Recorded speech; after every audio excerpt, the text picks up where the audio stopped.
তো hey guys, আসসালামু আলাইকুম। দিস ইজ রাতুল ইউটিউব চ্যানেলে আপনাদের সবাইকে স্বাগতম। তো আমি চলে এসেছি আপনাদের মাঝে নতুন আরেকটি ভিডিও নিয়ে। তো এই ভিডিওর মাধ্যমে আমি আপনাদেরকে দেখাবো যে আমি এখন পড়তে বইছি, ভুল বই আনছি। এখন আমি একটা নতুন বই আনবো, যেটা সামনে পরীক্ষা,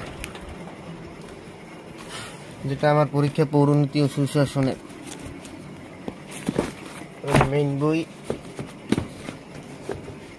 এটা হচ্ছে মেইন বই, আর এটা হচ্ছে একাদশ আইএ ফার্স্ট ইয়ারে মানে গাইড, মেইন বই আর গাইড। এই পরীক্ষাটা যাইয়া রুটিনটা দেওয়া থাকবে সামনে। এই পরীক্ষাটা যাই 11 তারিখ, আজকে যাইয়া আপনার 4 তারিখ। যার কারণে আমার মানে 8 তারিখে একটা পরীক্ষা আছে। 8 তারিখ পরীক্ষাটা হলো গিয়া সমাজকর্ম। 8 তারিখ পরীক্ষাটা সমাজকর্ম হওয়ার কারণে 8 তারিখ, সরি 8 তারিখ যাইয়া আইসিটি, যেখানে তথ্য প্রযুক্তি বলা হয়। তো আগে পরীক্ষাটা আছে, তো আমি এখন পড়তে থাকি। 8 তারিখ আইসিটি পরীক্ষা, 10 তারিখ যাই আপনার সমাজকর্ম পরীক্ষা, এবং 11 তারিখ পরিণতি পরীক্ষা যায়। 11 তারিখের কারণে আজকে 4 তারিখ, 11 তারিখ পরীক্ষাটা আজকে একটু পড়ে রাখি, যার কারণে একদিন বন্ধতে পড়তে পারি।